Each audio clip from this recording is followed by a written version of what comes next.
In this section, we'll look at the anti-war movement from about 1968 to the end of the war. It was the late 1960s, and things were becoming a bit violent, and you see that in many of the anti-war demonstrations as well. In 1968, at least 40,000 students protested over 100 universities, and you can see the popularity of the anti-war movement in the college students, and again, they weren't all peaceful.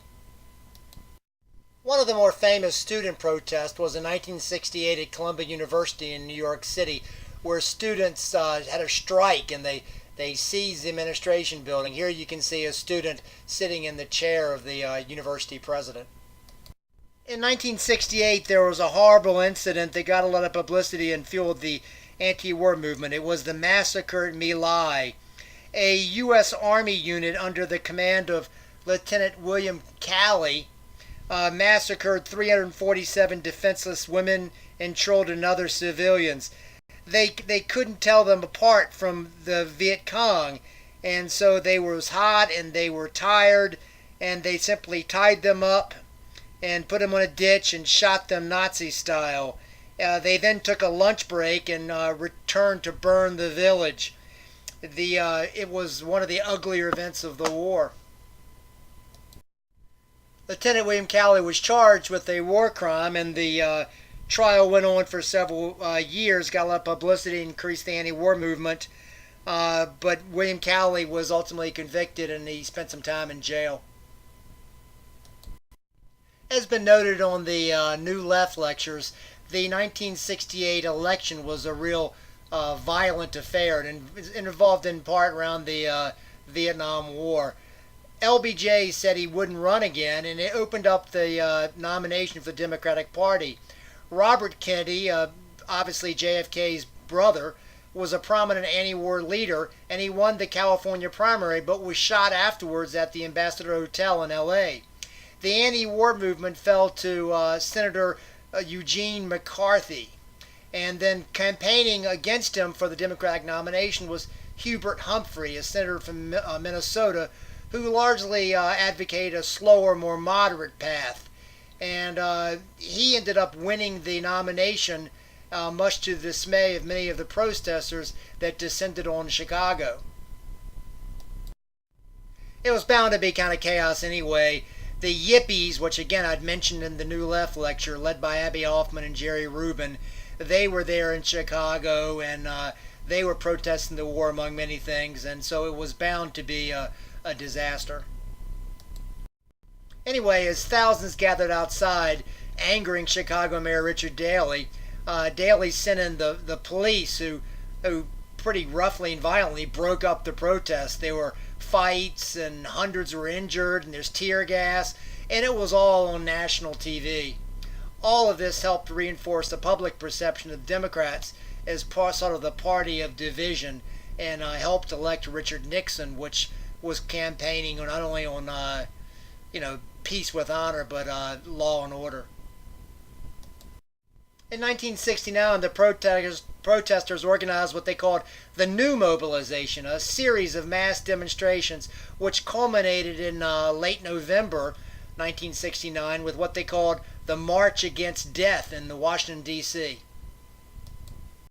In the March Against Death, marchers went in drizzly weather from the Arlington National Cemetery past the White House and ended up at the Capitol, where they put 12,000 wooden coffins all set up. It became really popular among many of the protesters to put little crosses on the college campuses to symbolize those who had died. Anyway, in the March Against Death, for 3 days, protesters marched in single file nonstop around the Capitol, each carrying a candle with a cardboard plaque with the name of a soldier killed. It was largely peaceful, but Nixon, he said he made a point to say that he wasn't watching any of it. He was watching football on TV. The most unfortunate incident of protest came at Kent State University in Ohio in May 1970, which was originally sparked by Nixon's announcement of his invasion of Cambodia. Anyway, radical students threatened to firebomb the ROTC building, and Nixon had called students bums, and so the Ohio Governor James Rhodes called out the National Guard. Many of the National Guard were young and inexperienced, sort of almost the same age as the students, and they were scared as students were yelling at them and some throwing things. There was tear gas, and they had gas masks on. You couldn't hear or see very well. We're not sure exactly what happened, but some guardsmen shot for 13 seconds, and no one quite knows who or why. But in a few brief seconds, a volley of shots killed 4 students. In addition to the 4 dead, there were 11 wounded, including 1 paralyzed. Several of the wounded and dead weren't even protesters. They were just students out watching the protest. There's the famous picture of a girl screaming over the body of her friend. In any event, after this violence, campuses across the nation braced for violence, although thankfully there wasn't that much. There was 1 bomb at the University of Wisconsin. Those of you who are fans of the singer Neil Young may be familiar with his song, Ohio, which was penned about the Kent State disaster. By 1970, there were a number of notable developments. Students began flying the North Vietnamese flag, which really got a lot of people angry. And Jane Fonda, the actress, visited Hanoi during a bombing, and she was trying to just claim that America was in the wrong, and many people have never forgiven her for that. She put on a North Vietnamese helmet and stood next to an anti-aircraft gun, although she said she didn't realize that it was an anti-aircraft gun. She didn't realize it was going to be shot at fellow Americans. You begin to see the popular music reflect the anti-war movement. John Lennon had a hit with Give Peace a Chance. There was a nice chant for people to yell.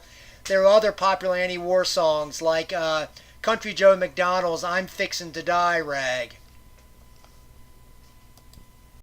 By 1970, it's common to see the peace sign, both the sign that was originally created by the effort to ban nuclear arms, and also the V for Victory sign in World War II, adopted as a peace sign, both discussed in the New Left lecture. All of these protests arguably hurt morale of the troops. Drug use was rampant, heroin specifically, with easy access to heroin in Southeast Asia. And there were several instances of insubordination, what they called fragging, deserters that would even kill officers. There were over 76,000 deserters, I should note, in 1970 alone. In 1971, there was another incident that really fueled the anti-war movement. A Department of Defense employee turned over to the New York Times secret papers showing that the Pentagon had been untruthful with the public.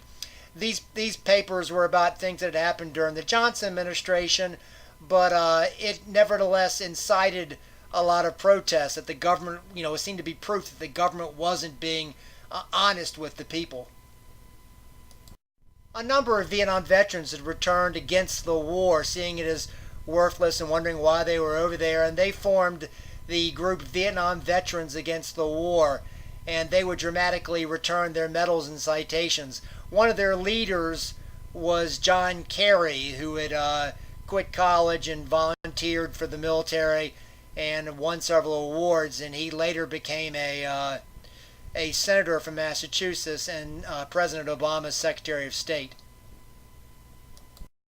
In closing, I should note that not everyone, of course, opposed the war. In fact, throughout much of the war, perhaps until the very end, polls indicated that a sizable percentage of Americans still supported the effort. It was only really late in the war that it eroded for a majority. Nixon spoke of this silent majority who supported his efforts. There were, during the 1960s and early 1970s, several what they call hard hat rallies. Supporters of the war effort, waving American flags and arguing and fighting with the long-haired anti-war movement. Overall, of course, the war still severely divides Americans. You tend to think of people that think, well, geez, if we had just gone in all forceful, we could have won the war and gotten out, and those who think that the whole thing was a mistake from start to finish. This concludes the section on the later anti-war movement.